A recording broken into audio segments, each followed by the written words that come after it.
곽복선 교수입니다. 오늘은 사자로 풀어본 중국 역사, 이상 천계라는 네 글자로 중국 역사를 살펴보겠습니다. 이상 천계. 저희 말로 하면 아주 기묘한 생각들 또는 계책들을 생각하는 걸 이상 천계라고 그러는데요. 좋은 뜻이 아니라 나쁜 뜻으로 주로 많이 쓰입니다. 허망한 계획을 세워서 망하게 된다든가 또는 전혀 엉뚱한 생각을 하는 것, 이런 것들을 보통 이상천계라고 합니다. 중국 역사에서 대표적인 사례를 하나 들어보면 담사동이라는 유명한 사람이 있습니다. 청조 마렵 광서제 때 사람인데요. 여러분도 잘 아시는 강유위나 양계초, 이런 사람들과 함께 백일유신을 일으켰던 사람입니다. 이 담사동은 33살에 북경의 형장에서 이슬로 사라지는데요. 그는 젊은 날 이런 주장을 했습니다. 지금으로 치면 중국의 서남부인 티베트, 그리고 서북부인 신강, 그리고 나아가서 몽고, 그리고 동북 삼성 지역을 다른 나라에다 팔자. 그렇게 해서 청나라가 지고 있던 빚을 갚자. 이렇게 주장을 했습니다. 지금 사람들이 들으면 완전히 매국노 같은 발언인데요. 담사동은 그 당시에 영국이 호시탐탐 티벳을 노리고 있다는 걸 알고 있었기 때문에 티벳에 대해서는 영국에게 팔고, 또 신강 쪽은 지금은 망했습니다만은 이전에 소련 이전에 러시아가 있었습니다. 지금의 러시아 말고 예전에 러시아 제국을 얘기합니다. 그 러시아 왕조에게 팔자. 그리고 그것도 부족하면 몽고도 팔고 동북도 팔아서 우리가 외국에게 지고 있는 빚을 갚고 영국과 러시아의 보호를 받아서 10년 동안 우리가 힘을 키워서 다시 회복하자. 이런 주장을 했습니다. 이 당시의 사람들이 볼 때도 말 그대로 이상천계한 그런 생각이었습니다. 물론 실행은 되지 않았습니다. 그 당시 청왕조는 청일전쟁에 졌기 때문에 막대한 배상금을 물어줘야 되는 이런 입장이 있었습니다. 그래서 그 당시에 유명한 이홍장이나 좌종당이라는 실제 실권을 쥐고 있던 대신들도 여러 가지로 국가를 부흥시키는 생각들을 했는데요. 그 당시에 젊은 나이였던 담사동도 그러한 의견을 내세웠던 것입니다. 만일 우리나라에서 조선시대 때 그런 일이 벌어졌다면 아마 우리는 지금도 두고두고 그를 매국노라고 욕할 것입니다. 그러나 중국 사람들은 담사동의 그 당시의 주장이 비록 현대인의 시각으로 볼 때는 매국노로 보이지만 당시 청나라의 상황을 본다면 충분히 수긍할 수 있다. 이런 것이 보통 학자들의 의견입니다. 근데 여러분 역사를 좀 거슬러 올라가 보면 그 유명한 무측천의 아들의 중종이 있습니다. 무측천의 세 번째 아들이 중종인데요. 그 중종의 비가 위황후입니다. 중국에는 여러 명의 위황후가 있는데요. 그 중종의 비 위황후가 바로 이상천계의 대표적인 인물 중에 하나입니다. 그는 자기 시어머니가 대권을 잡고 황제가 됐던 것을 본따서 본인도 황제가 되고 싶어서 자기 딸과 모의를 해서 자기 남편을 독살합니다. 참 이상한 생각이죠. 전제 왕조 속에서 무측천의 케이스는 대단히 특이한 케이스입니다. 그런데 며느리였던 위황후도 그런 생각을 품은 것입니다. 아니 시어머니는 되는데 왜 나는 안 되냐? 이런 생각을 품었는데 그는 무측천이 수십 년에 걸쳐서 준비를 하고 황제가 됐다는 것을 까맣게 까먹고 본인은 바로 자기 남편을 죽여서 본인이 황제가 되고자 했는데 결국 본인의 목이 북경 성벽에 매달리는 그런 결과로 끝나고 말았죠. 여러분 더 거슬러 올라가면 이상천계했던 사람이 또 하나 있습니다. 여러분 제가 이 시간에도 소개해 드렸었는데요. 서한과 동한, 즉 전한과 후한 사이에 신이란 나라가 있습니다. 딱 15년 존재했는데요. 왕망이 세운 나라죠. 왕망은 서한의 유명한 외척의 세력이었는데요. 서한의 황제로부터 선양을 받는 방식으로 신을 세웁니다. 그런데 왕망은 상당히 오랫동안 준비해서 신나라를 세웠지만 그의 머릿속에는 너무도 유교의 이상향이 가득했습니다. 요나라와 순나라 때 제도를 그대로 하겠다. 사실 요나라와 순나라는 전설 속의 왕조이기 때문에 실제로 유가들이 꾸며낸 이야기가 대부분입니다. 그런데 왕망은 그걸 진짜로 믿고 그런 방식으로 통치를 하겠다고 해서 가장 이상적인 제도들을 만들고 그거를 문서로 해서 전부 전국에 계속 내려보냈습니다. 근데 여러분, 아무리 생각으로 할 때는 좋을지라도 현실에 맞지 않으면 그것은 하나의 공상에 불과한 것이죠. 그래서 결국은 15년 만에 망하고 맙니다. 후대에 내려오면 또 재미난 일이 있습니다. 우리가 아는 대석학, 호적 같은 경우도 상당히 괴이한 그런 주장을 한 적이 있습니다.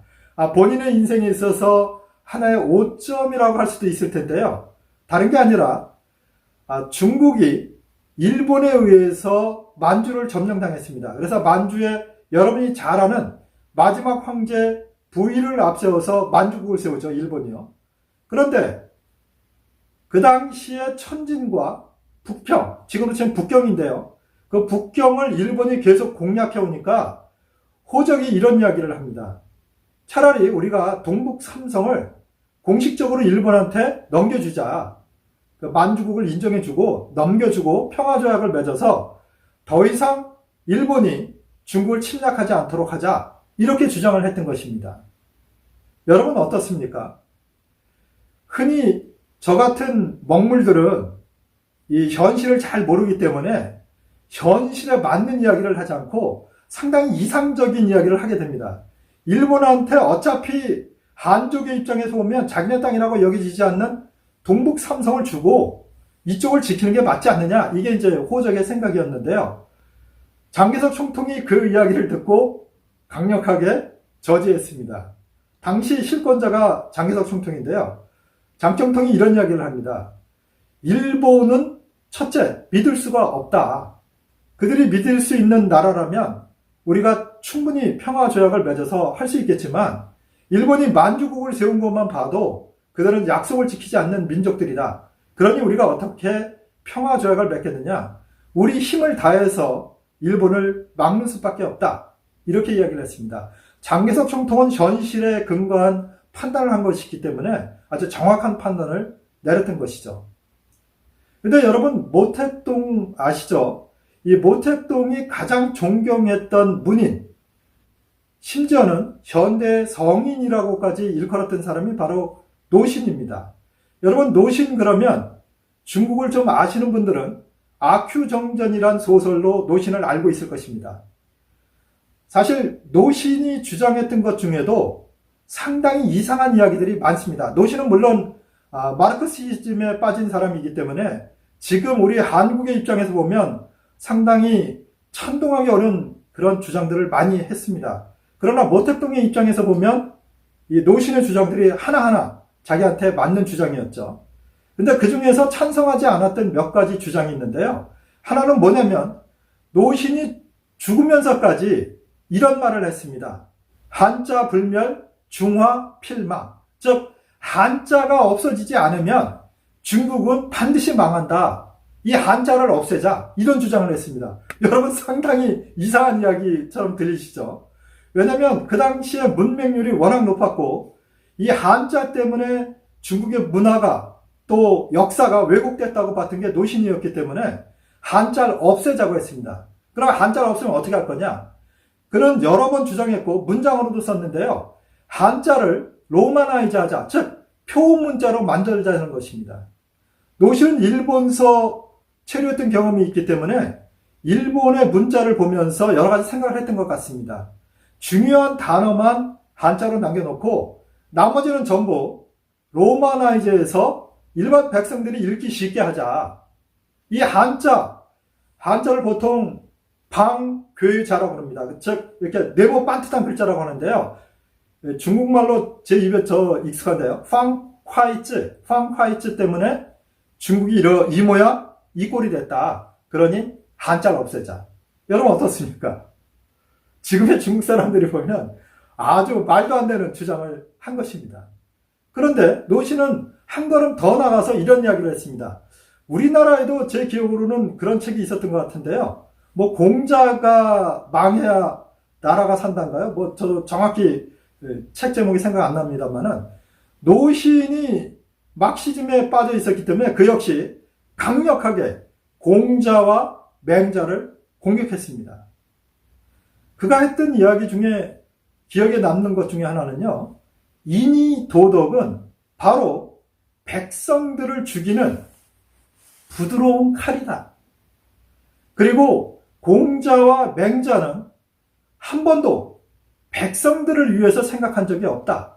그들은 통치계급을 위해서 생각한 자들이다. 등등 해서 시간이 날 때마다 공자와 맹자를 공격했습니다. 물론 현대 중국의 학자들은 노신을 옹호합니다. 어떤 식으로 옹호할까요? 노신이 공격했던 것은 공자와 맹자가 주장했던 육아의 원래 이론이 아니라 서한시대 때 동중서가 만들어낸 천인 가목론의 바탕을 둔 그러한 유학을 얘기한다.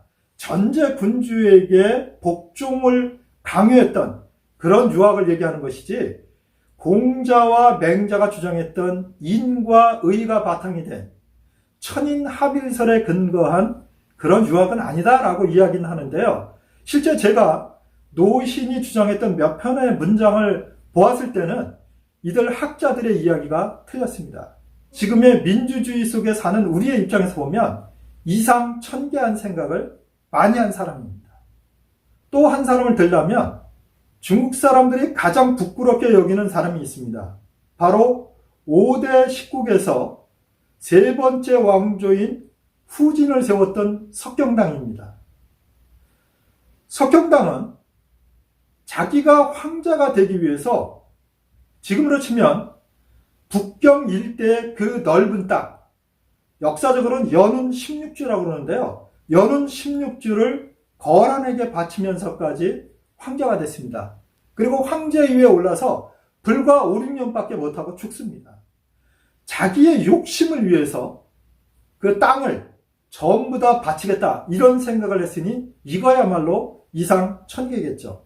지금도 중국 사람들이 석경당을 욕하고 있습니다. 왜냐하면 중국 사람들 입장에서는 저 오랑캐인 거란족에게 땅을 바쳤을 뿐만 아니라 본인이 자기보다 10살이나 아래인 거란의 황제한테 아들이라고 그랬습니다. 즉 아들 황제가 된 것입니다. 그러니 중국 사람들 입장에서는 얼마나 부끄러운 일이고 통탄할 일이겠습니까? 뭐 이러한 사례는 중국 역사 속에 상당히 많습니다. 그런데 여성들 중에 제가 모두에 설명했던 중종에 비했던 위황후뿐만 아니라 이상 천개한 여인들이 꽤 많았습니다. 여러분이 잘 아는 4대 미녀에 꼽힐 정도로 아름다웠던 조비연이란 여자가 있습니다. 한나라 성제 때 황후였는데요.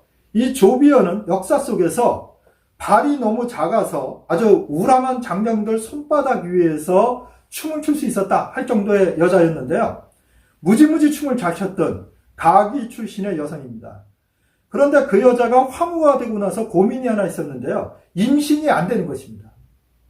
황제와 거의 매일 밤을 지샜는데도 불구하고 임신이 안 되는 것입니다. 그런데 황후라는 것은 젊었을 때는 얼굴이 예쁘니까 문제가 없는데요. 조금 나이가 들어서 주름이 생기기 시작하면 황제 주변에 너무도 많은 미인들이 있기 때문에 황후는 뒷전으로 밀려나게 되고 아들이 없으면 결국 황후 자리도 유지하지 못하는 경우가 대부분이었습니다. 그래서 불안해진 조비연은 본인이 임신했다고 소문을 퍼뜨려서 배를 이불 이런 걸 집어넣어서 조금씩 이렇게 부풀리면서 해산날이 다가오자 지중에 미리 부탁했던 자기가 해산할 때에 맞춰서 애를 낳을 수 있는 그런 여성을 구해놨기 때문에 누구의 아들인지도 알 수 없는 애를 데리고 와서 자기 아들이라고 하고 결국 황제로까지 앉혔던 그런 일이 있었습니다. 그런데 여러분, 이상 1000개 속에서도 두 가지의 차이를 볼 수 있습니다. 예를 들면 석경당이나 중종의 비 유향우나 한성제의 비였던 조비언 같은 사람들은 자기 욕심을 위해서 허망한 꿈을 꿨던 것이고요. 왕망이나 노신이나 호적이나 담사동 같은 사람들은 본인의 욕심이 아니라 적어도 한 국가를 위해서 또는 민족을 위해서 이상 1000개한 생각을 했던 것입니다.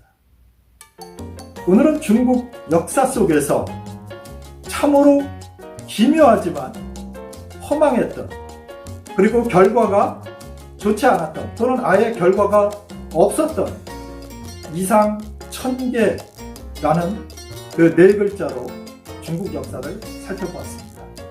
다음번에는 좀 더 재미있고 흥미있는 이야기로 찾아뵙겠습니다. 시청해 주셔서 감사합니다.